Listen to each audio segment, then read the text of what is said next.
M. Fletcher Brown with another artist video blog at kicks96country.com. If you follow the channel, you may have noticed that, we sometimes switch up environments, we switch up rooms. We've been all over Big River Broadcasting, and this current leg of our artist video blog series is coming to you right from the actual Kicks 96 control room. So if you've watched a video or two and you're like, where is that Fletch is sitting? We're actually in the Kicks 96 control room. So for the very first time, I want you to help me welcome to kicks96country.com, Elise Harper. Yay! Thank you so much for having me. I'm doing good. Can't complain. So you come from Memphis, Tennessee. Born and raised. Born and raised in Memphis, Tennessee. So you are a product of all of the amazing magical music that happens in this part of the world. You know, as well as anybody else, how amazing music in the West Tennessee to East Tennessee, Northwest Alabama, and Mississippi. I mean, it's amazing. It's incredible the amount of music that's come out. Oh my gosh, the talent's ridiculous. I mean, Elvis, Aretha Franklin, B.B. King, all those great people that come from Memphis. It's just amazing. That was a test. She knows. I know my stuff. I know my stuff. Right, so you are familiar with Muscle. Is this the first time you've ever been to Muscle Shoals area? I think so, yeah. I don't think I've been to Florence too much. Yeah. So Memphis, Tennessee, now, don't get me wrong. Memphis has its own rich history. You mentioned Elvis Presley, of course, Sun Records, and Sam Phillips, who discovered him, and Johnny Cash, and all those. Well, I don't know if they told you, but Sun Records founder Sam Phillips is also the founder of this radio station. Yeah, I saw when I walked in the Sun Studios, the emblem, and I was like, oh, I've been there, took the tour. That's right. So great. We have a Memphis connection too. Yes. So you're family. Yay. Welcome, cousin. You're stuck with me. Our cousin Elise Harper is here to talk about her new song, Dirt. But let's learn a little bit about Elise first. You want to take a seat? You want to use your comfortable stand? I can stand if you don't mind. I'm short. Okay. Yeah, 4'11". 4'11". Don't ask me how I know that. I'm weird. I find out weird facts. But originally from Memphis, you actually you've been singing professionally for 10 years. You've appeared on not one but 2 seasons of American Idol. Yep, 2 seasons of American Idol, season 12 and season 13. So I got to sing for Randy, Keith Urban, Nicki Minaj, Mariah Carey herself. I almost died. And who else? Harry Connick Jr. We got to sing for Jennifer Lopez, and they were all so kind, and they gave some constructive criticism, but gave some awesome feedback as well. So just really blessed to have that opportunity. Okay, well, who is your favorite though? I don't know. Mariah was great, but Nikki was my girl. She called me a little country ballerina. I was like, hey. I am so old. I wanted her to say Harry Connick Jr. I love him. I did. I was like, I wanted her because he's from New Orleans, and it's like, my mom is kind of from the New Orleans area, so it's like, oh my gosh. But you know what? It's okay. I mean, Mariah Carey was probably my first pop music love, growing up. So it's okay. I get it. But you were also on The Voice too. Yeah, I was on The Voice. That was earlier on. I was on, I believe, season 4. And I didn't make it to the turnaround chair auditions. Unfortunately, I got cut right before then, but it was so fun. They flew us out to California. We got to stay in a hotel for free for a week and just kind of see how the process went. And it was a lot of fun, great opportunity. And I still have so many friends across the country that you meet from these, these competitions. And it's really cool to be able to keep in touch with them. All right. So have you moved your operation to Nashville, or are you still working out of Memphis? So I am in Nashville. I've been in Nashville for almost 6 years. My anniversary is coming up in August. So been there for a while, and I've learned to write and develop that skill. So I didn't know when you moved to Nashville, you had to write songs. No one told me that. And so I just came up there, being naive, thinking, oh, I'm going to sing and someone's going to sign me and this is going to be great. It's a lot harder than that. So, all right. So you've been writing songs in Nashville for a while. Now your last single, that Jeep, made it to like #2 on Amazon, but it was also considered for a Grammy. Yeah, it was, which blew my mind. I was just that's blown huge. away. That's huge. Just to be considered. There are a lot of people that, the Grammys don't even know their name, and you actually have been considered for a Grammy. So, very, very cool. Was that a song that you wrote, that Jeep? Yeah, so I co-wrote that with an amazing co-writer named Jason Lane, me and him. And then my wonderful guitar player, he played banjo on it. So that banjo you hear in the back, that's Craig Wilson, who's in the studio with me today. But we just released that. I wanted to release something fun and summer and upbeat, something you can roll your windows down to and just jam.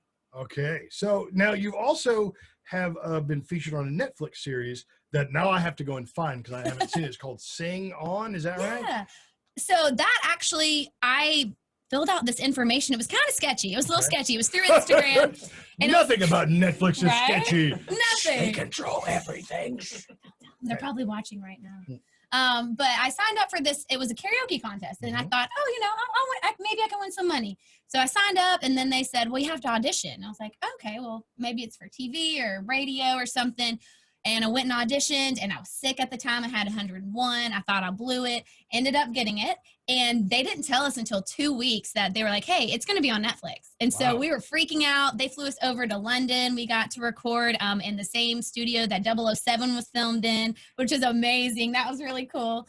But it was a great experience. They treated us like celebrities on set. They're so nice. Everyone was so nice. And I made lifelong friends. So it was a lot of fun. Well, okay. So Elise, you've been obviously all over the place. You've worked with like Sarah Evans and Earl Thomas Conley.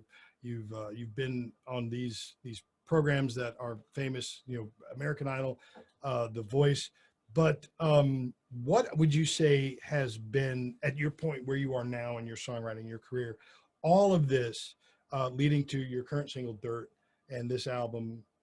What is all of that? How is all of that translated into this project right now?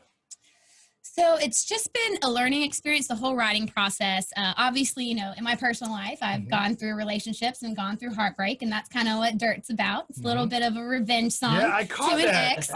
An ex. I was afraid. I was honestly, when I heard it, I was, oh, okay. Don't mess up. Don't make me mad. But, just being able to hone all those skills and write a song like this, I'm very, very proud of it. Also, amazing co-writer Craig, who's in here, he helped me write it as well. We wrote it with Jason as well. And then amazing producer, Andrew Bayless, who works for Jelly Roll. So I don't know if you know who that is, but he's an up-and-coming kind of rap country artist. He's killing it right now. Yes, we're familiar with Jelly Roll. Yeah, but I just honed in everything that I've learned and all that. We got in a room and we just, we wrote the song in 45 minutes? It was really fast. Yeah, it was really quick. Some of the best songs actually come like that, just like that. Yep.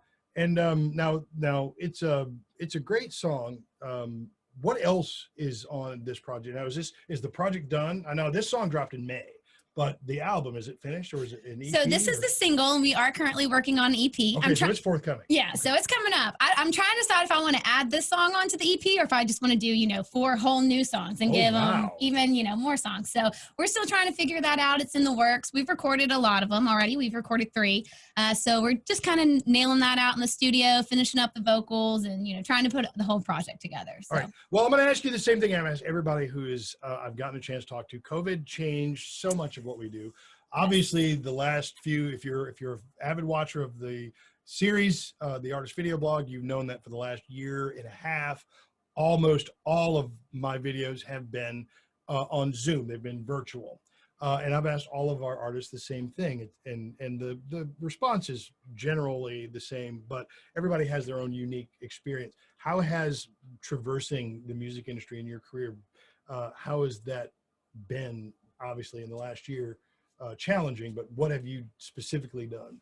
So it was very challenging, mainly for, the money aspect. You're like, oh, dang, here's my income, and now it's just gone. So, that was tricky, but I was blessed to, still have a day job and be able to keep that. And being able to utilize Zoom and, all those virtual shows. It was so fun. It was so great. Learning to write over Zoom, which was a new experience for me. So I was able to kind of gain that skill. And I will say, as difficult as it was, we pushed that Jeep. That's when we released it, and it did great. So I really, I can't complain. COVID was not the best, but it wasn't the worst. So do you think that, and it's interesting you say that because I've heard that a number of times, that a number of artists have released songs during the time of COVID, and they've done well because of radio and other platforms. Do you feel like that your song had a better shot at gaining the success that it had because of that? I mean, in sort of a weird, ironic twist. I do actually, because one of the reasons it went to #2 on Amazon was because of sales. Yeah. And so just being able to contact people and being able to push that song, people want to help. People see that, oh, she's working really hard, she's chasing her dream. I don't mind spending 99 cents to, help her out. And that probably wouldn't have happened if it hadn't been in COVID. So everyone's, stuck in their house and they want to be helpful. They want to go out, they want to hear music. So being able to do those shows and being able to push that song and, say, hey, if y'all wouldn't mind spending 99 cents to help me out so I can chase that dream and, hopefully we can chart it. And they did. They killed it. So it's just so blessed to have the fans and the support system that I have. So. Absolutely. Our guest is Elise Harper. I'm going to let her play a song here in just a minute. But before we do that, why don't you throw folks your socials out there and your web presence? Please follow me at Elise Harper Music. So that's on everything. That's on Facebook, Instagram, Twitter, YouTube, TikTok, and even my website. So www.eliseharpermusic.com. All right, and of course, all the socials are there, and she's active on the socials, so you got to find her there. Spotify, Apple, all that. Go find her. It's worth it. If you haven't heard Dirt, make sure you contact us here at Kicks 96. We'll be happy to play the recorded single for you, but hopefully we can get her to play a live version of it. Yes. Please call and request. All right, so I'm going to move out of the way and let the person who does the hard work do the hard work. Elise Harper at kicks96country.com.